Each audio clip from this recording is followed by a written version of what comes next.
Hello students, today I will discuss the new chapter 2 exponents. So introduction, you have learned in class 8th that if we multiply an integer by itself again and again, that can be written in a short form in exponential or a power notation. So देखिए what do you mean by the power notation. So देखिए सबसे पहले अगर आप ऐसे लिख रहे हैं 4 into 4 into 4 into 4. So here 4 is an integer and write 4 times in a multiple. So we write 4 power 4 because 4 is a base and how many times 1 2 3 4 times. So 4 is a power. In this is base and this is power. तो आपका एक new name आया base and power. So power is small in comparison to base. So what is the rule? Rule is that if we write the base in many times, so that means आप जितनी बार base को right कर रहे हैं उतनी power आपकी आएगी. Okay अब देख लेते हैं exponential form. Exponential expression a numerical such as this expression आपने लिखा है 1/2 की पावर 7 इज कॉल्ड एक्सपोनेंशियल एक्सप्रेशन. ये आपका एक्सपोनेंशियल एक्सप्रेशन है. अब देखिए जो सिंपल ही है उसे बेस मैंने पहले ही आपको बता दिया. जो पावर है वो ऊपर होती है जिसे एक्सपोनेंट कहा जाता है और जो बेस है वो सेम है, उसका नेम बेस ही है. तो अब आप देखेंगे कुछ रूल्स क्या हैं. रूल्स आपके हैं in general for any rational number a and a positive integer n we define a की पावर. अगर एन लिखा है तो इसका बेसिकली मीनिंग ए है. अगर आपने कहीं राइट किया हुआ है कि ए की पावर एन, इसका मतलब क्या है कि A multiply and dot dot dot A multiply A. तो how many times A is N times, A are N times. इसका मतलब ये है. अगर ए की पावर 4 राइट है तो इसका मतलब A multiply A multiply A multiply A. How many times? 4 times.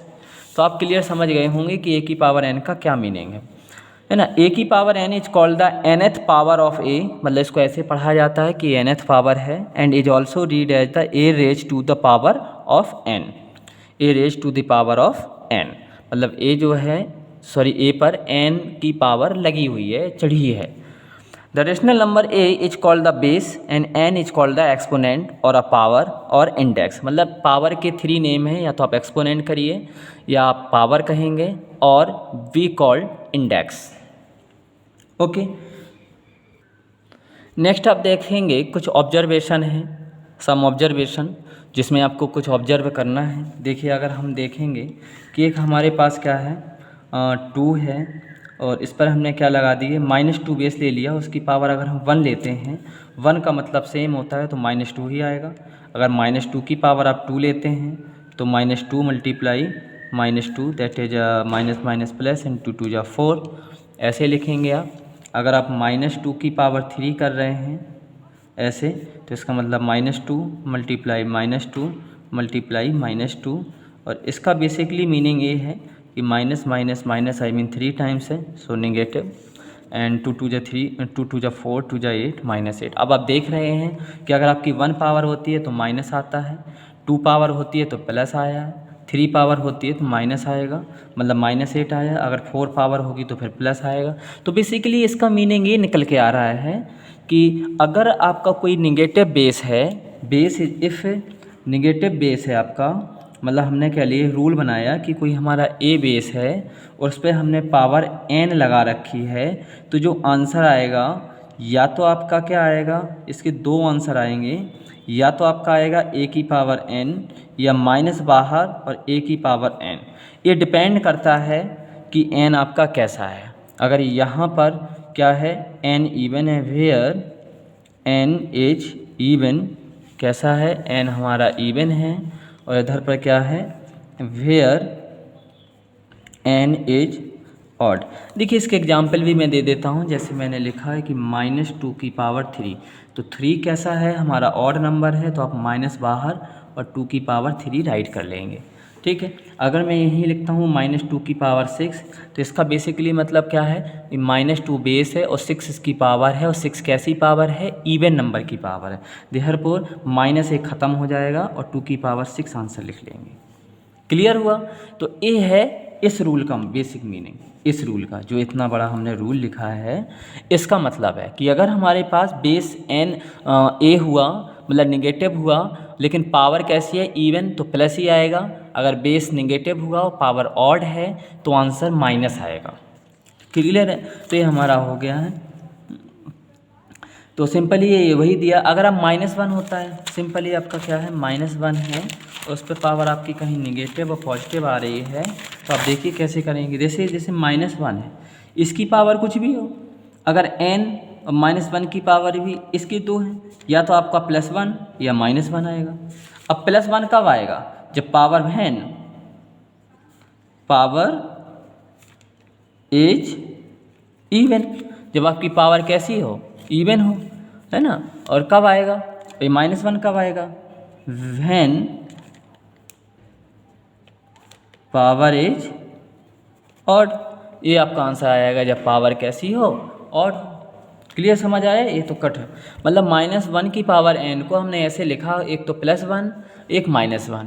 +1 when power is even और -1 व्हेन पावर इज ऑड।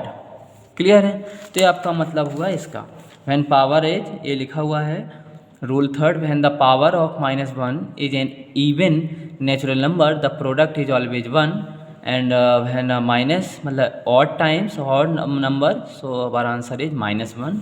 तो इसी को आपने जस्ट दिया है। अब इसको हम ऐसे कर सकते हैं, एक रूल है, अगर आपका कोई P/Q है, उस पर पावर n लगा हुआ है, ये देखा, P की power P/Q base and raise to the power n, basically this means P power n upon Q power n, ऐसा आप राइट करेंगे।